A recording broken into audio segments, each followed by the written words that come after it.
You're listening to The Creative Imposter, episode 112.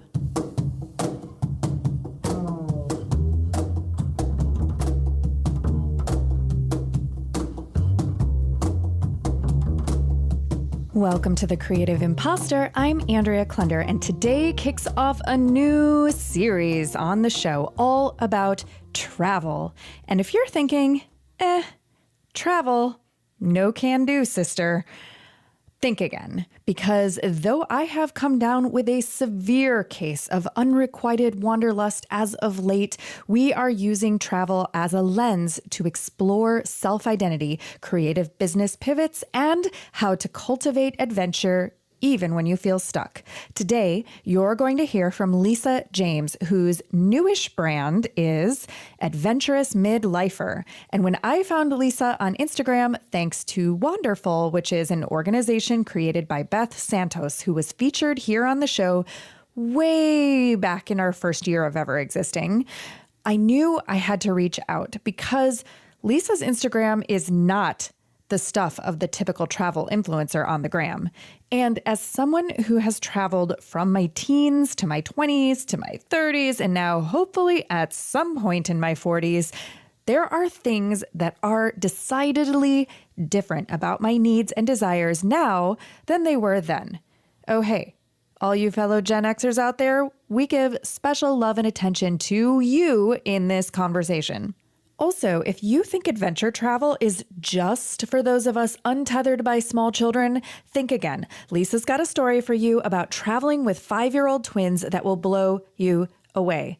Quick note, I'm trying something a little bit different with this episode than I have before on the show. I'm not going to tell you exactly what it is, but I would love feedback from you after the fact. Let me know if you love what I did or hate it. Want more?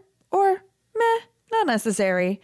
Email me, Andrea at thecreativeimposter.com, or DM me at thecreativeimposter on Instagram, or leave a review in Apple Podcasts at ratethispodcast.com/creative and send me a screenshot so I can read it on a future episode. Also, I want to let you in on a little secret. If you are curious about behind the scenes of the podcast, or you're considering dipping your toe in the podcasting pool yourself, or maybe you've already jumped in and are having fun splashing around, I have created a digital space where we can play together. It's called Podcast Envy, Craft and Culture, and you can find it at thecreativeimposter.com/craft and culture.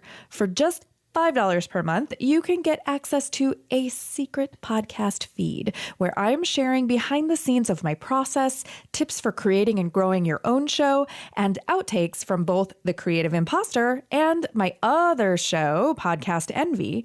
You can also send your podcast questions to me, and I will answer them on a secret podcast. This week, my outtake from the conversation with Adventurous Midlifer Lisa James is a deep dive into her Instagram strategy and perspective on generational demographics.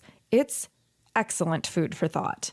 Once again, you can join for just $5 a month at thecreativeimposter.com/craft and culture. The link is in the show notes for this episode, along with links to connect with the Adventurous Midlifer herself, Lisa James. You can find show notes in the episode description in your app and at thecreativeimposter.com/112 for episode 112. And now, allow me to officially introduce you to Lisa James. Lisa, I am hoping, for me, it has already been a long week, even though today is only Wednesday. I had to think about that for a second. Whew, listeners, does anybody know what day of the week it is anymore? And I'm hoping that you have a good travel story for me that helped to shift or inform or illuminate some way that you think about yourself and your identity. I would have to say, and this is going to take it back a little bit, I would have to say my very first international trip. It was literally the first time I had been on a plane to fly anywhere. It was the first time that I got my passport and it was 1999. Now, I know I'm going back. I made the decision to travel to Guatemala to backpack. African American female from the Lower East Side of Manhattan in New York. And the idea of going to Guatemala in 1999 was shocking to most people because they had just ended a civil war in 1996. And at that time, the UN had forensic anthropologists digging up bodies of indigenous that had been buried in mass graves. And I had a friend who was a friend of a friend who was working for the Peace Corps at that time in Guatemala. And my children went to a really prestigious private school in Manhattan. At the time, they were at Westside Montessori.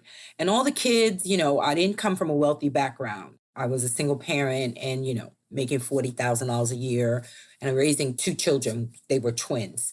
And all the kids in the school used to go away for vacation. They would go to Umbria and they would go to their vacation home in Playa Carmen and all these wonderful places.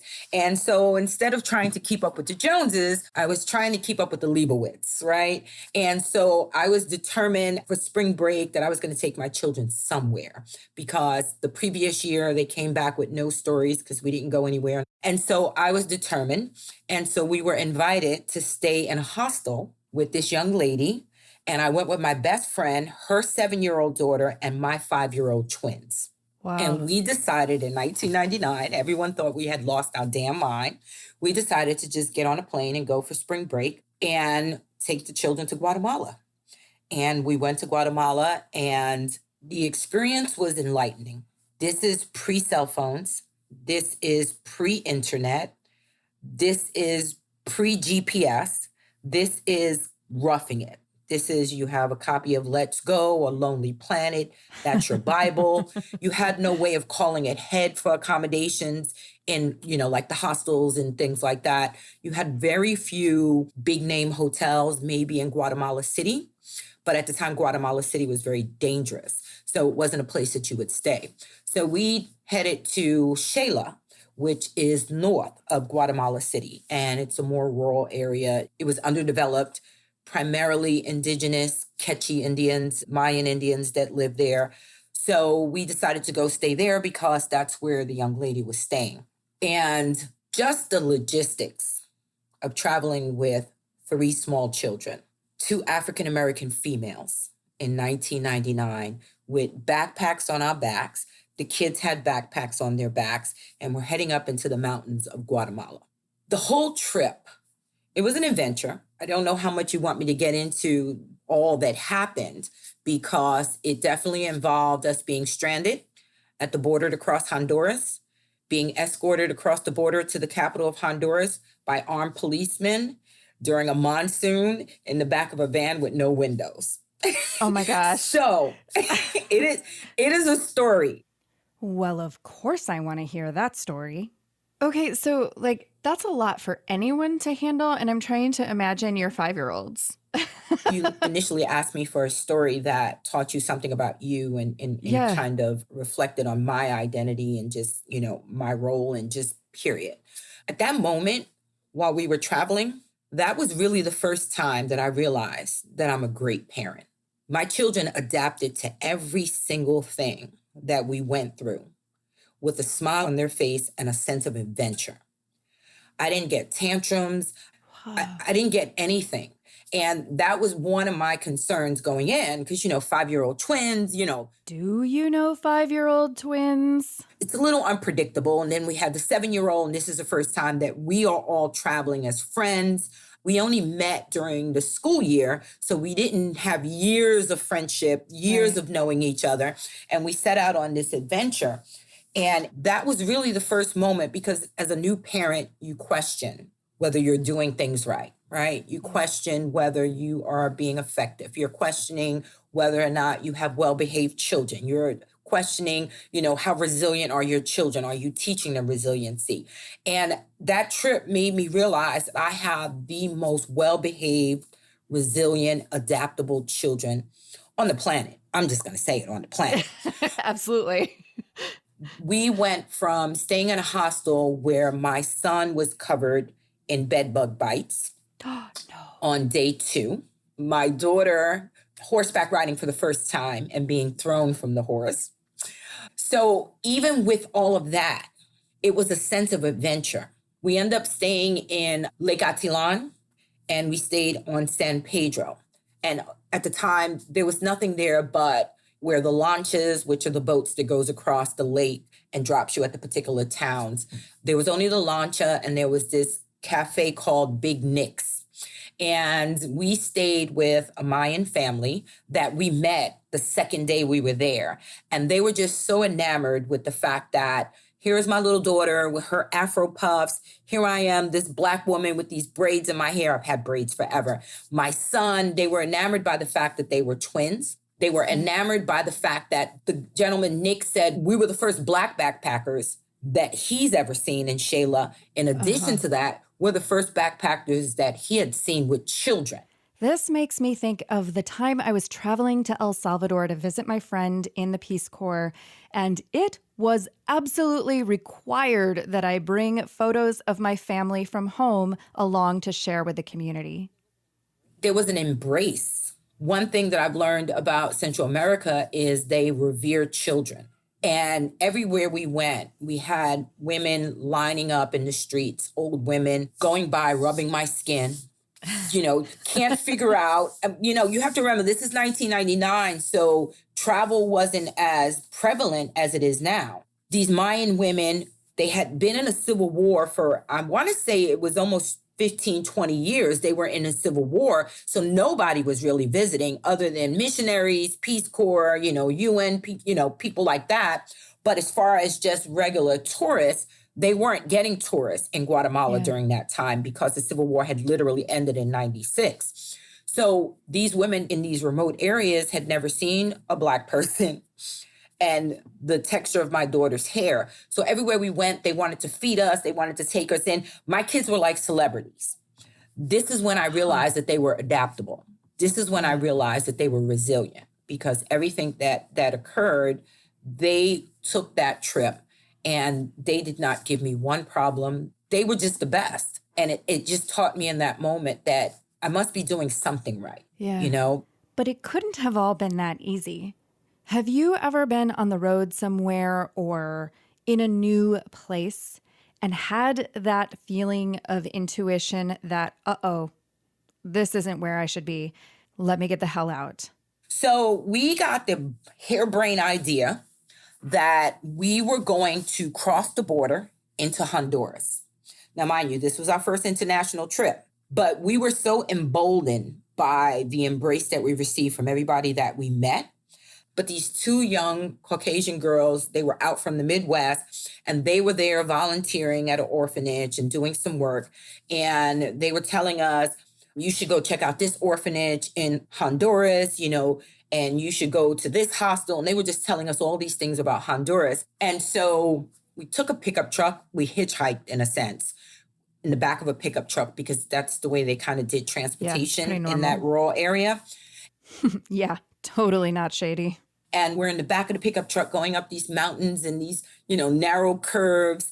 And we were going to be dropped to an area that we were going to be able to pick up another van that was going to take us to the border town so that we can then take another van to cross us over into Honduras.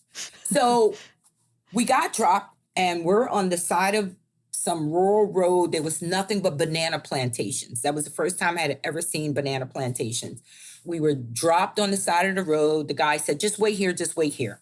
30 minutes passed, an hour passed, an hour and a half passed. The kids are getting a little antsy. They're running up and down the road. They're trying to go into the banana plantation. We're like, no, we don't know what's in there. And my son steps into, we didn't see it, but a fire ant mound that was up to my knee. The next thing I hear is a shriek like you would never imagine. Like, I think every parent knows when their child is in distress because there's a unique sound that they make that is unlike any other sound that they are make, not playing. right? They're not playing. And I look up and all these fire ants on his legs and he's screaming and he's yelling and we get him off. We pour water and we're just trying to get him off. And he's very light skinned and he has all these red marks. And at that moment, we just looked at each other and said, what the hell are we doing? Now, mind you, there's no cell phones. So it's not as though we can just call and say, hey, let's get an Uber and just go. We had no choice but to stay on that side of the road, and hopefully somebody was going to come by. It was probably about 2.5 hours later when the van that we were supposed to take arrived. And they explained that the van had a flat tire and blah, blah, blah. To this day, we don't know what we would have done if no one ever showed up. We laugh about it to this day. Can you imagine? I think of all the times when I was in an unfamiliar place where I had these near misses that I honestly don't know how I survived. There was the time I was swimming in the ocean in Costa Rica and got caught in a riptide and almost couldn't make it back to shore. I thought the ocean was going to carry me to my final resting place.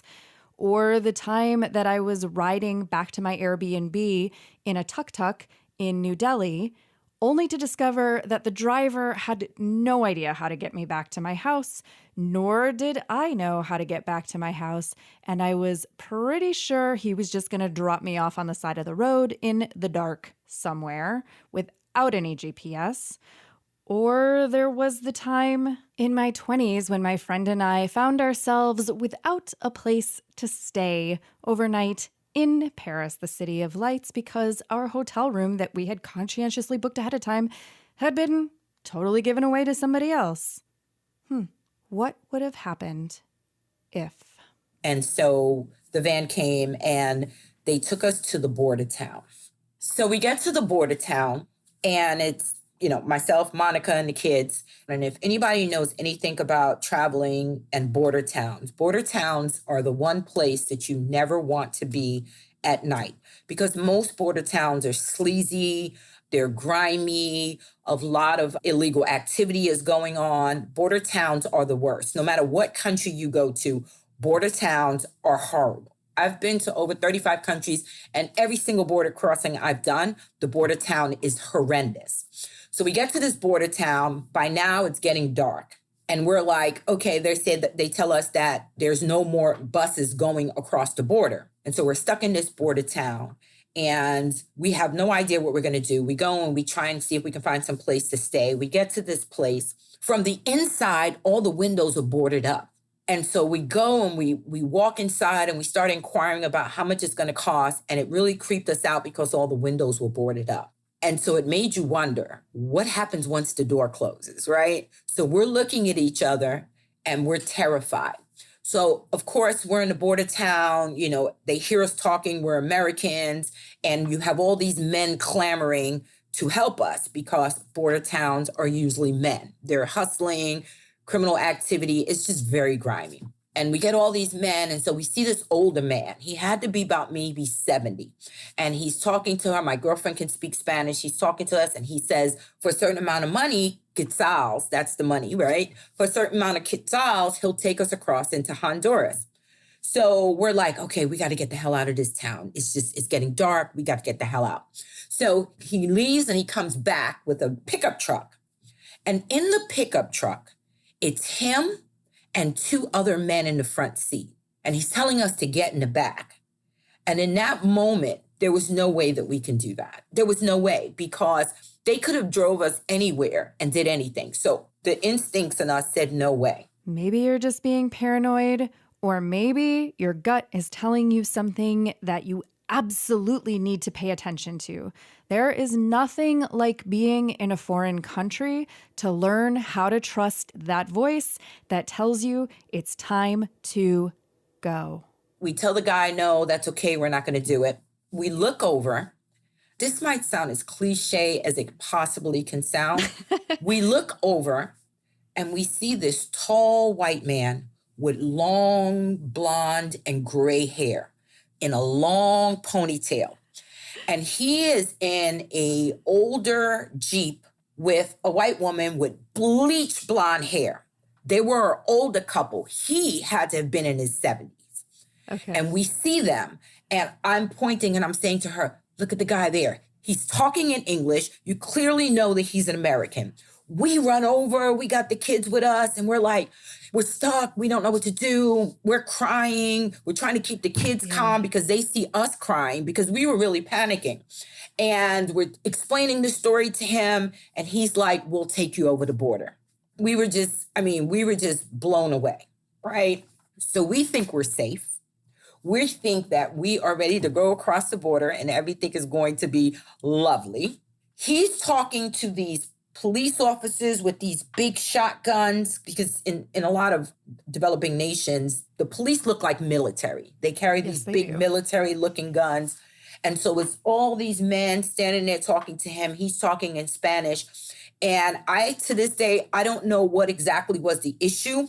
Whatever it was, he was driving his van and it had California tags. And he explained to us how they had went from California, across the border into Mexico, and they had been traveling for months, right? And they were on their way to Honduras, and they're going to keep going. They're going to go to Nicaragua and blah, blah, blah. And so there was something with his papers that was not right. And so at that point, he explains to us that he can take us across, but we have to ride in the back with the 3 officers. So this is a van that has no windows. And it's pouring down rain. The roads are flooded. And we all have to pack into this van with no windows. So with no windows, there's no air, right? So we all pack in. One police officer sits up closer to the cabin. So if you're looking out the back of the vehicle, he's sitting here, one's here, one's here. We're literally in the middle on the floor. Me, my girlfriend, and 3 kids. And we have to ride with them. And it's literally about an hour and a half ride to the capital, to where they have to go. And we weren't going to the capital. We were going to a different town. And we're in the back of the van and we can't breathe. So we're trying to keep the doors open as we're driving, fearful that if we hit a bump, that somebody's going to fly out the back. And the whole time, the police were just playing with my kids as though they were their uncles. And this is why I say people embrace children before they'll embrace adults. And the entire ride, with all the panic, all the worry, all the uncertainty, the children acted as though this was just one big fun adventure. And they were absolutely excited the whole ride, while we were praying to the gods that we would make it in one piece. I mean, in that instance, we were just wondering, what the hell are we doing? What the hell are we doing? Our first country, never been out the country before, and this is what we signed up for. What made us think that we can just cross the damn border and go to the next country just because we wanted to? But we did, and had the best time after that. I mean, what do 5-year-old children take away from this adventure? What kind of family vacations did I have growing up? I certainly do not have any memories of having an adventure quite like this. And so your kids must be, in their 20s now? They're 25. Do they still talk about this trip? Is this like folklore for your family now? They talk about it. What it did was it planted a seed. When we got back to the States, there was a change in them. That idea that they had so much, it bothered them. So I remember them wanting to get rid of their toys. I remember them wanting us to send books back to Guatemala because we volunteered in an orphanage for a couple of days, and we pen palled with a couple of the kids there, and them wanting us to send packages. We ended up going back to Guatemala 4 more times. That's how much we fell in love with the country. And that trip planted a seed in my children that they just had a desire to travel the world. And we went on many adventures. And then my mother started taking them to different countries every year. And my son ended up studying abroad and minoring in Arabic and studying in Morocco for a year. It just put something in them. They are the kind of kids that will shop at Goodwill before they'll shop at a name brand store. After that trip, the idea of Christmas and all those gifts, it really bothered them. And you think when you go on a trip like that with young children, that in that moment, it might impact them, but there's no residual effect, right? It ends there. Christmas comes around and they want all their toys and all their trappings and all of that, right? And Yeah. it was amazing. And it wasn't something that I pushed on them. It was they made the decision to say, we don't want any toys. We don't want any gifts. Can we go back to Guatemala and we can take them toys and we can take them books? So we came Wow. up with a system and we contributed to the orphanage often. They had a big fire at the library and we went back with boxes and boxes of books that we had gotten donated. Like we stayed in contact for over the years for a while until we lost contact. But it was a seed that was planted that to this day, they still have the bug to travel and they don't want to stay in a fancy hotel. They don't want to stay in a resort. They have no problems going to a hostel. They have no problems sleeping in a tent somewhere. And prior to that, they were like any other 5-year-old. They wanted every damn Yeah. toy that they saw. They wanted course. every new, at the time, VHS. They wanted to go to Blockbuster and rent every VHS. So that trip was, it was profound on so many different levels. Yeah, I got goosebumps when you were saying that because I had a similar experience. I had a friend in the Peace Corps in El Salvador, and as an adult, I visited her there, and I had that same feeling when I came back. But I was already an adult by then, right? Like I was already in my 20s, and I'm trying to imagine like what a gift for a child to be able to experience that so early in their development. I think it's important, for parents to raise global citizens, regardless of their financial status. There's ways to raise global citizens without ever leaving the country. I can only speak from my experience. And to this day, the kids still talk about it. They remember the Yeah. ant bites. They don't remember the bed bugs. They remember the officers in the van. Those are the two things that stick out. And the orphanage. That's the things that stick out. Wow. I love this idea of traveling with small children to give them the opportunity to become global citizens, not in the sense of learning about other cultures in a classroom or from a textbook or by watching a documentary, but from actually being in a different place, immersed in a different culture, and meeting and developing a relationship with the people who live in that other culture. Seeing how other people live and what other people value was so eye-opening for me in my 20s and 30s. I think about the young people in my life, and I cannot wait to help provide some of these types of travel adventures for those young people. Maybe not exactly like this one. I could do without the shady back of the pickup truck and the bed bugs and the fire ants, but you know what I mean. And that was your first time abroad. And so you have now been to how many countries did you say? 35. 35 countries. Wow. And that has led you from there to here. You're now creating this new brand, though you said it has been in the works behind the scenes for quite some time, which is Adventurous Midlifer. Tell me more about what is that and why are you creating this thing?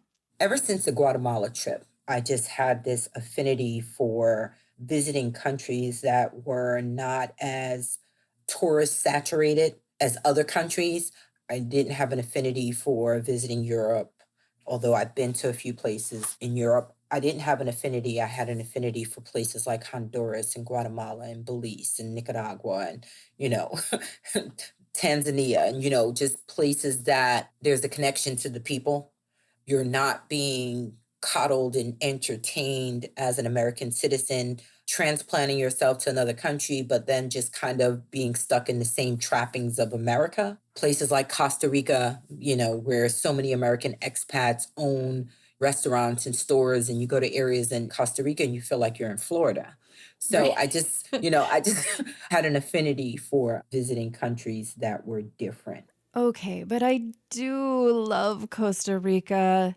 The sound of the ocean waves crashing on the beach, not carrying me out to sea. Fresh starfruit and bananas and papaya coming right off the tree. I mean, their tagline isn't Pura Vida for nothing. Okay, let's get back to Lisa. The idea of travel blogging per se didn't come to me in the 90s because blogging was not a thing, right? Right. We finally got AOL and dial-up and Earthlink and all of that, later in the 90s. Like, we didn't even have cell phones. My first couple of jobs in the 90s, we had beepers. So this was pre the idea of internet. But everywhere I went, I talked about travel. Everywhere I went, I talked about taking your kids to travel. And it was probably in the 2000s, the mid 2000s, when travel began to pick up a little, the internet, Facebook. I was always posting my travel adventures and everybody was always enamored because, people weren't traveling. Not like now. People were not traveling, not to kind of off these beaten places. No one was going to Sri Lanka, no one was going to Guatemala. People were like, Belize, where's that? Nobody was going to, right. People were not going to these places. So they were enamored. And then it got to a point wherein I began to travel solo.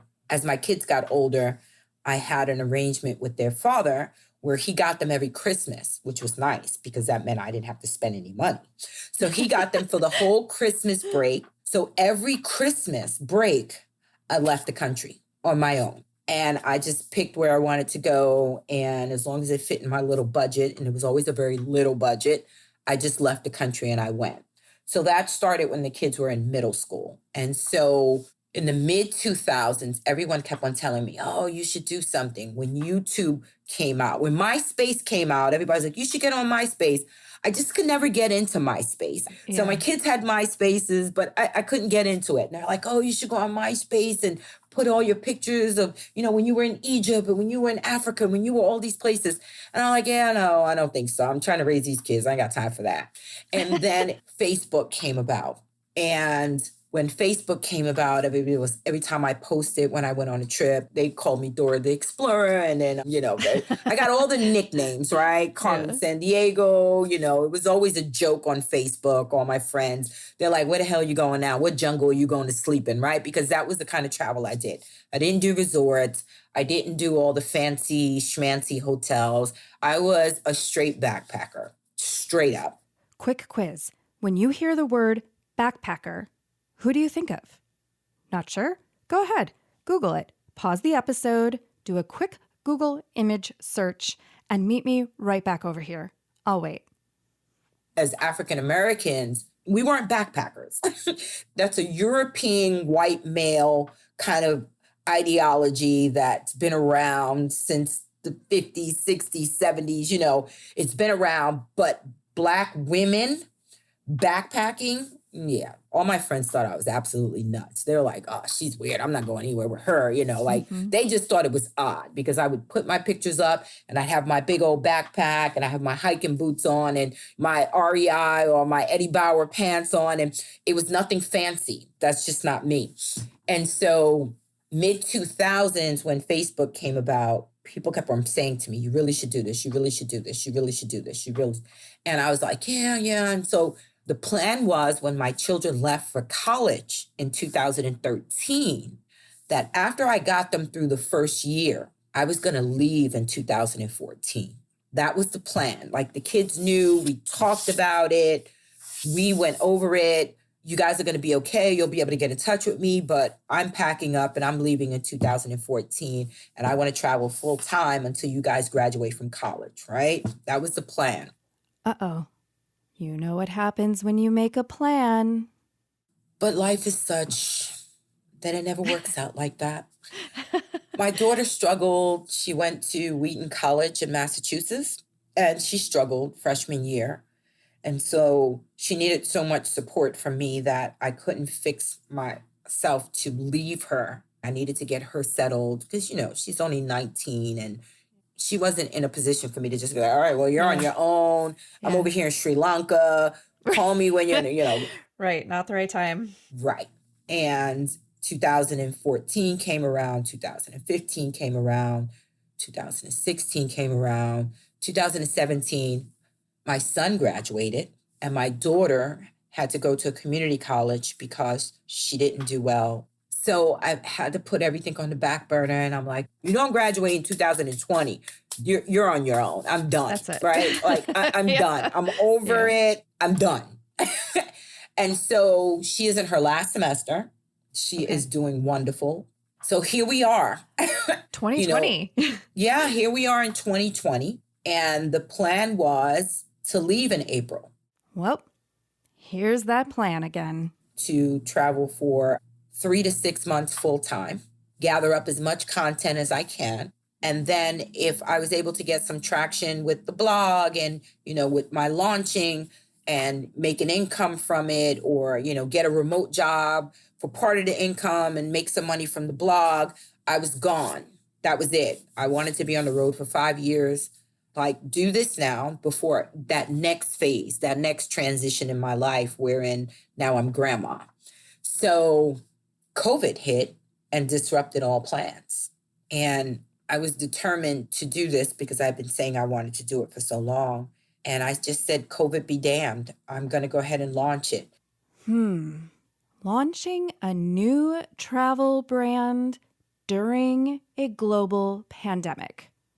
She must be optimistic. I don't know what the state of travel is going to be. We don't know. There are some pundits that say by 2021, things will begin to get back to normal. There are some that'll say it's not going to get back to any level of normal until 2023. So it's a hard one. So I'm just going to go with the flow. So, what exactly then is Adventurous Midlifer? Adventurous midlifer, it's about the adventure of travel and being a midlifer. I'm 54, not getting any younger. I don't want to have regrets and look back and say, this has been on my heart since 1999 to do something with travel full time, and I not at least make an attempt. There's no excuses at this point. So that's really the reason that I started Adventurous Midlifer. Initially, it was going to be just focused on nothing but travel.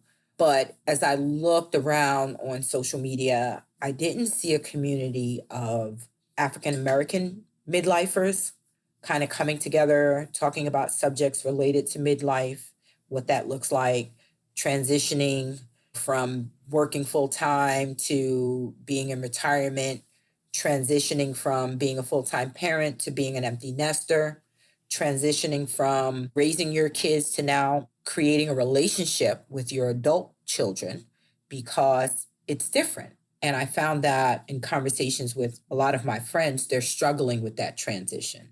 They're struggling with the transition of midlife. They're struggling with the transition into retirement. I have friends that were married for 25, 30 years, married their college sweethearts, and lost their husband or lost their wife. So I just felt like I wanted to create something where I can talk about what I love, which is travel, but I can talk about what's in my heart that's relevant to this season in my life of midlife. And I know that there's other people out there that want to have these conversations or be a part of a community that are having these conversations. And I just didn't see it out there. This idea of creating the thing that you want, but that you don't see yet, is definitely a recurring theme on The Creative Imposter. I can think off the top of my head of about a half a dozen episodes in which we talked about this very specific thing. And in fact, even the community that I created in Chicago, which was originally called the Chicago Women's Creative Collective and is now called the Creative Imposter Chicago Women's Collective, when I started that, the whole reason was because I was searching around on meetup.com looking for a group I wanted to join, and I couldn't find what I was looking for. I just don't see it. If you hashtag midlife women and you look at the feed, and it's nothing against, it's not like, well, it's got to be Black, it's got to be white, but it doesn't appeal to me. When you hashtag midlife, it's primarily women, and, the blonde hair and the gray hair, and there's no one that looks like me. And the conversations are a little different. And the stories and, what you've been through is a little different. The issues that are relevant to me, I just wasn't seeing it reflected in any communities on Facebook or on Instagram.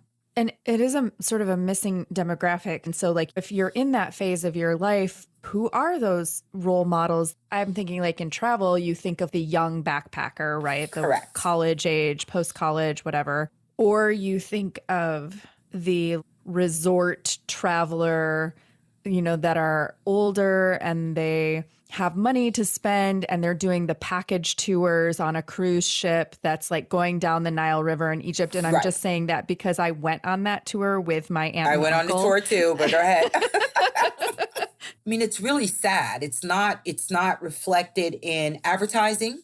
It's not reflected on television. It's just not reflected. It's one extreme or another. When you hear Google millennial, and you'll get 6 billion hits on Google. Google Gen X or midlife. And if you Google midlife, what you get are really boomers, right? So if you just Google midlife travel, you get the gray-haired 75-year-olds on the group trips with their husband. They really need a tan, really need to sit in the sun. And that's all you get. There's nothing in the middle. And I understand that we are different. We're not our parents' midlife, right? When I look at you, I don't see 41, right? I see maybe 30, maybe 32. So on the outside, because we are aging different and because we look so much younger than the previous generation, I think we just get lumped. And I think that advertisers don't really know how to target us. I mean, I love millennials, right? But there's more to the conversation than just boomers, millennials, and now Gen Z. There's more to the conversation. And according to recent statistics from Statista, there's over 50 million Gen Xs on Instagram. I don't know where they're concentrated. I think because they look like you and I, that they're just blending in. Because when I look at my insights on Instagram, I have more millennials following me than I have Gen Xers. Interesting. So what do? Right? If 70% of your audience is between 24 and 35, what do? Oh, Gen X. Truth be told, I am actually right on the borderline, I believe, between Gen X and millennial, depending on who you ask. Although, if you look at the list of characteristics and pop culture references and identifications, I definitely identify more strongly with Gen X. And it has often been said that Gen X is like the forgotten generation because most advertisers and entertainment media providers are either catering to millennial, Gen Z, and younger. Do we even have a generation yet after Gen Z, or are we still stuck on Gen Z? Or the baby boomers. But Gen X, I guess we're just not good enough consumers to count. If this topic is interesting to you, Lisa and I get into this conversation even more in depth in a secret podcast outtake episode inside Podcast Envy, Craft and Culture. You can find more details linked in the show notes. Okay, back to the interview. So that's the catch. So I get it, but I think that there's a better way to do it. I just don't know what it is right now. Yeah. So for me, I chose to talk about midlife because I am a midlifer. That's it. I'm 54. I'm a midlifer. So there are conversations that are relevant to me. There is a difference between a 55, 60-year-old traveling solo and a 24-year-old traveling solo, right? Yeah. What I would tell my 24-year-old about backpacking through Central America and the conversation what I would have with a 60-year-old is going to be completely different. Yeah. Because the risk factor, right, the potential for harassment and all those other things is much higher for a 24-year-old than a 60-year-old with a beer belly. I'm sorry. It's just... I mean, it's just a fact.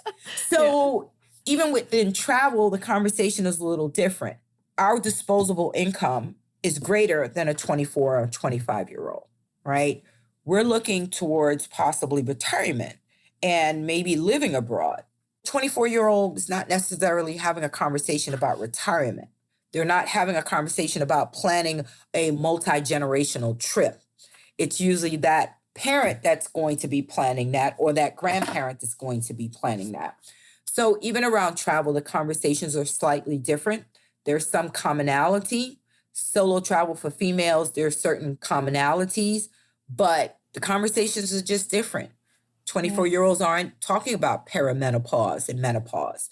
They're not talking about a midlife crisis. So I didn't feel that just talking about travel was enough for me. Coming back to this idea of creating the thing that it is that you want that you don't see, how did Lisa figure out how to begin, how to even start this idea of adventurous midlifer? Very often, as good creative imposters, when we're not exactly sure how to do something new, we start by emulating those who have gone before, those who are doing something else in that medium that we think that we can at least get started by replicating. Hey, I know I did that with podcasting. I try to do what everyone else is doing in a sense, right? So if you look at all the travel blogs and you look at all the travel Instagrams, it's all about whoever's person that blog is about, right? So they have all the beautiful pictures smiling with the great outfits and the makeup, but that's never been me. I don't like pictures. I'm not a big picture taker. I've gone to countries and didn't pull out a camera for a week. Right. So it's unfortunate now because I wish I had that content, right, from the 90s and, when it was still film camera. But I've never been that person. I will wear the same REI waterproof pants with the, the ones that rip off into shorts. And Exactly. That's my go-to outfit. So when I started, it did not feel authentic at all. It felt forced. And I was really struggling because I realized that I have thousands of pictures. I would have to say I may be in 10% of them. That's it. Over all the countries and over all the years, I may be in 10, maybe 20%. And if I'm in 20, 15% of them, I'm not even smiling, right? Because I'm not a big grinning, smiling. That's just not me. And so I was struggling.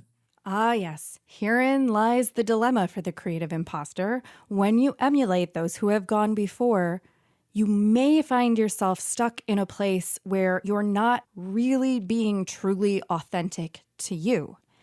And if what you're creating is not coming from that authentic place, it is very unlikely that it will be successful and that you will ultimately stick with it for the long haul. Trust me, this I know from experience. Then again, maybe it's just a part of the process. And it's that moment when you have the opportunity to move beyond that space. And that is where the magic of creativity truly lies. I finally just said to myself, I'm not that person. So to be that person is not authentic. So if you see my feed now, it's about the conversation. It's about what I'm talking about. And my picture is secondary. I did that intentionally because if you go to any of these Instagram travel people and all you see is their picture, right? And then it's like, but what about that country you were just in? Okay, you took a nice shot in Sri Lanka. Okay, tell me a little more about the country. Like, what's up, And I just wanted to be the antithesis of that. I just wanted it to be about the conversation first and the picture secondary. Yeah, and I really love the way that it looks like what you're building, you have a strong emphasis on the community. Right. And then even on your Instagram, don't you have like these community conversations that you're starting? Community chats, right. Yeah, community chats. The plan was to do something like Humans of New York. I live in Georgia and I work with at-risk families and I work with refugees. There's an area called Clarkston where the government relocates. We have Nepalese refugees. We have a whole bunch of them for the Rohingya refugees, Syrian refugees from Afghanistan, Somalia, Ethiopia. And so I volunteer teaching English to the kids over there. And I wanted to do a community chat where I went and talked to these refugees about their country. And when an American goes to visit, because I do it now, a lot of them congregate at this Dunkin' Donuts in that area. So you'll have the old men sitting there and all the, they're all from Somalia and they're all sitting there talking in their language. And I'm the only woman and I'll go in there and just want to pick their brain. And so they're giving me tips of where I should go. And they get so excited when they hear an American wants to visit their country, right? Because they're so proud of their country. So I wanted it to be a series where I went around and talked about people who are here in the US, not necessarily because they want to be, and what they love about their country and what they would tell an American to go see and do in their country. That's what I want the series to be. That's beautiful.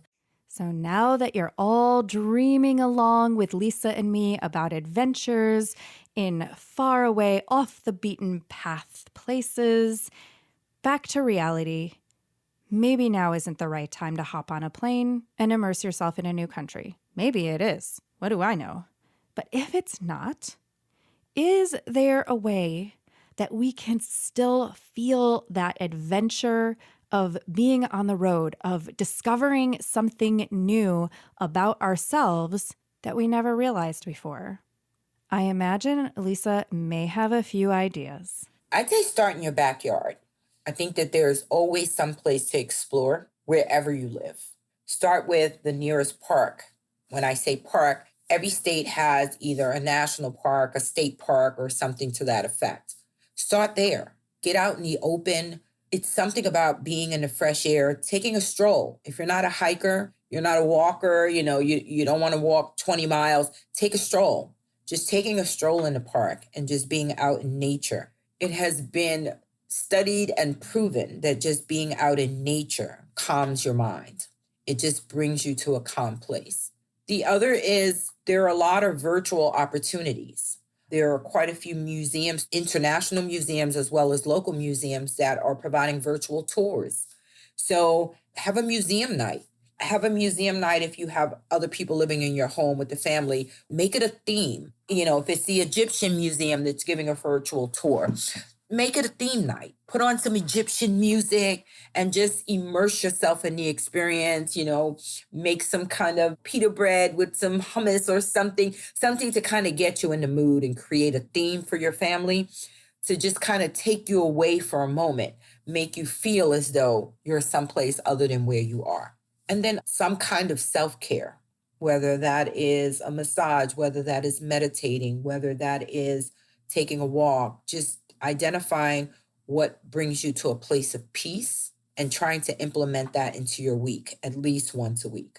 Mindfulness, just being mindful of, what centers you, what makes you feel most at peace, and make it your business.